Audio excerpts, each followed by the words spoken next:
तो हवा की एक छोटी सी सांस देखने में कितनी साधारण लगती है ना? लेकिन आज के इस विशेष विश्लेषण में हम इसी सांस की एक बेहद ही रोमांचक यात्रा पर चलने वाले हैं। एक ऐसी यात्रा जो बाहरी दुनिया से शुरू होती है और हमारे शरीर की कोशिकाओं के सबसे गहरे अंधेरे हिस्सों तक पहुंचती है। इस पूरी जीवनदायी प्रक्रिया को हम श्वसन या रेस्पिरेशन कहते हैं। तो चलिए बिना किसी देरी के इस पूरी प्रक्रिया के पीछे के विज्ञान को परत दर परत समझते हैं। अब आगे बढ़ने से पहले एक बहुत ही बुनियादी सा सवाल। क्या सांस लेना यानी ब्रीदिंग और श्वसन यानी रेस्पिरेशन बिल्कुल एक ही चीज है?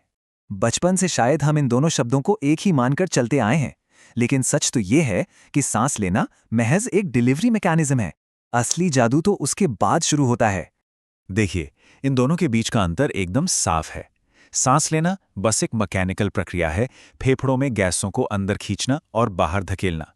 इसके उलट श्वसन या रेस्पिरेशन एक बायोकेमिकल प्रक्रिया है जो कोशिकाओं के भीतर होती है। इसका मुख्य काम है एटीपी के रूप में ऊर्जा पैदा करना। अगर सीधे शब्दों में कहें तो सांस लेना हवा ढोने का एक फिजिकल काम है, जबकि श्वसन श्वसन वो रासायनिक आग है जो उस हवा का इस्तेमाल करके शरीर के लिए ईंधन बनाती है और जीवों को जिंदा रखती है। इस यांत्रिक प्रक्रिया को थोड़ा और करीब से समझने के लिए जरा श्वसन तंत्र के अंगों वाले इस नक्शे पर नजर डालते हैं। हवा की ये यात्रा शुरू होती है नेजल कैविटी यानी हमारी नाक से। वहां से ये फेरिंक्स, फिर लैरिंक्स जिसे हम वॉइस बॉक्स या स्वर यंत्र भी कहते हैं, और फिर ट्रेकिया यानी श्वासन नली से होते हुए फेफड़ों तक पहुंचती है। ये पूरा का पूरा रास्ता उस जीवनदायी ऑक्सीजन को बिल्कुल सही जगह पहुंचाने के लिए किसी मास्टरपीस की तरह डिजाइन किया गया है। पर यहां एक अहम बात है। इस पूरे सिस्टम में एक अनसंग हीरो भी है जिसके बारे में ज्यादा बात नहीं होती, और वो है हमारा डायाफ्राम। इसे आप एक छातानुमा मांसपेशी समझ सकते हैं। गुंबद के आकार की ये मांसपेशी पसलियों के ठीक नीचे होती है। जरा कल्पना कीजिए कि कोई किसी छाते के हैंडल को नीचे की तरफ खींच रहा हो। जब डायाफ्राम सिकुड़ता है तो वो बिल्कुल ऐसा ही करता है, और इसी खिंचाव से हमारी हर एक सांस को अंदर और बाहर जाने की असली ताकत मिलती है। सांस लेने और छोड़ने का ये पूरा मैकेनिज्म काम कैसे करता है, ये वाकई बड़ा दिलचस्प है। जब वो डायफ्राम चपटा होता है तो वो पसलियों के पिंजरे को यानी रिब केज को फैला देता है, जिससे हवा सीधे अंदर खिंचाती है, और जैसे ही ये वापस अपने गुंबद वाले आकार में लौटता है, हवा बाहर धकेल दी जाती है। इस पूरे काम में पसलियों के बीच मौजूद इंटरकॉस्टल मसल्स भी इसका पूरा साथ देती हैं। अच्छा, हिचकी तो हम सभी को कभी ना कभी आई ही होगी, पर क्या आपने सोचा है कि उस वक्त इस सिस्टम में क्या होता है? हिचकी असल में एक अनैच्छिक क्रिया है। ये तब होती है जब डायफ्राम और इंटरकोस्टल मसल्स अचानक से बिना किसी कंट्रोल के सिकुड़ने लगते हैं। ऐसा लगता है मानो सीने के अंदर बैठा कोई शरारती सा छोटा जीव उस छाते के हैंडल को मजाक में बार बार खींच रहा हो। खैर, हिचकी से थोड़ा आगे बढ़ते हैं और फेफड़ों के और भी गहरे हिस्से में चलते हैं। फेफड़ों के बिल्कुल अंदर लाखों सूक्ष्म अंगूर के गुच्छों जैसी हवा की थैलियां होती हैं, जिन्हें एल्वियोली कहा जाता है। इनकी संख्या इतनी ज्यादा होती है कि अगर इन सभी एल्वियोली को फैला दिया जाए तो ये लगभग 70 वर्ग मीटर का एक विशाल एरिया कवर कर लेंगी। जी हां, 70 वर्ग मीटर। ये गैसों की अदला बदली के लिए एक बहुत बड़े बाजार की तरह काम करता है, और ये थैलियां सरफैक्टेंट नाम के एक तरल पदार्थ से ढकी होती हैं जो इन्हें पिचकने से बचाता है। अब ये गैसों का आदान प्रदान होता कितनी आसानी से है, ये सिंपल डिफ्यूजन की प्रक्रिया का कमाल है। ऑक्सीजन एल्वियोली में उच्च सांद्रता यानी हाई कॉन्सेंट्रेशन से निकलकर बड़ी ही शांति से रक्त में चली जाती है, और ठीक उसी वक्त फालतू कार्बन डाइऑक्साइड रक्त से निकलकर एल्वियोली में आ जाती है ताकि उसे सांस के जरिए शरीर से बाहर फेंका जा सके।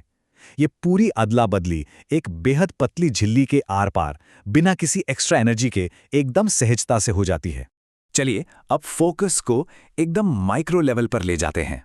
ऑक्सीजन अब रक्त के जरिए हमारी कोशिकाओं तक पहुंच चुकी है, और यहीं से शुरुआत होती है कोशिकीय श्वसन या सेल्यूलर रेस्पिरेशन की। ये माइटोकॉन्ड्रिया के अंदर होने वाली एक कैटाबॉलिक बायोकेमिकल प्रतिक्रिया है। माइटोकॉन्ड्रिया, जो कि कोशिका की एनर्जी फैक्ट्री है, यहां इस ऑक्सीजन का इस्तेमाल ग्लूकोज जैसे ईंधन को तोड़ने और एटीपी के रूप में हमारी असली रासायनिक ऊर्जा बनाने के लिए किया जाता है। अब अगर आपने बायोलॉजी पढ़ी है तो किताबों में अक्सर एक जादुई संख्या रटाई जाती है, 38। ये बताया जाता है कि एक ग्लूकोज अणु के पूरी तरह ऑक्सीडाइज होने पर 38 एटीपी मॉलिक्यूल्स तक बन सकते हैं। लेकिन असलियत में ये संख्या अक्सर 29 से 30 एटीपी के बीच ही रहती है। ऐसा इसलिए होता है क्योंकि माइटोकॉन्ड्रिया की झिल्लियों में हल्का सा रिसाव होता है और कुछ ऊर्जा अणुओं को इधर-उधर ले जाने में ही खर्च हो जाती है। इस पूरी कहानी में दो अहम पहलू हैं, ऑक्सीश्वसन और अनॉक्सीश्वसन। इनमें सबसे बड़ा अंतर एफिशिएंसी का है। जब ऑक्सीजन मौजूद होती है तो हमें 38 एटीपी तक की भारी भरकम ऊर्जा मिलती है। लेकिन जरा सोचिए, जब ऑक्सीजन नहीं होती तब अनॉक्सीश्वसन केवल साइटोप्लाज्म में होता है और हमें मिलते हैं महज 2 एटीपी, और साथ में बाय प्रोडक्ट के तौर पर बनता है अल्कोहल या लैक्टिक एसिड। ये दिखाता है कि ऑक्सीजन का होना कितना बड़ा गेम चेंजर है। लेकिन विज्ञान के पास हमेशा कुछ चौंकाने वाला होता है। कनाडा की किड माइन में एक बहुत ही अद्भुत वैज्ञानिक खोज हुई।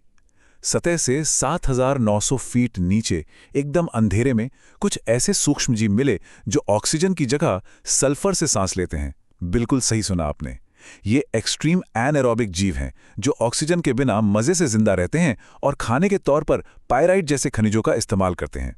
ये वाकई हैरान करने वाला है कि श्वसन की प्रक्रिया कितनी अलग अलग रूपों में हो सकती है। खैर, इस माइक्रोस्कोपिक दुनिया से वापस अपनी बाहरी दुनिया में आते हैं। हम आज के वक्त में हवा में फैले प्रदूषण को नज़रअंदाज नहीं कर सकते। टॉक्सिकोलॉजिकल रिसर्च हमें साफ साफ बताती है कि ये वायु प्रदूषण हमारी इस बेहतरीन श्वसन प्रणाली को सीधे तौर पर डैमेज करता है। इन जहरीले कणों से ऑक्सीडेटिव स्ट्रेस बढ़ता है, खतरनाक ऑक्सीजन फ्री रेडिकल्स पैदा होते हैं, हमारा डीएनए तक डैमेज होता है और फेफड़ों में सूजन पैदा करने वाले तत्व एक्टिव हो जाते हैं।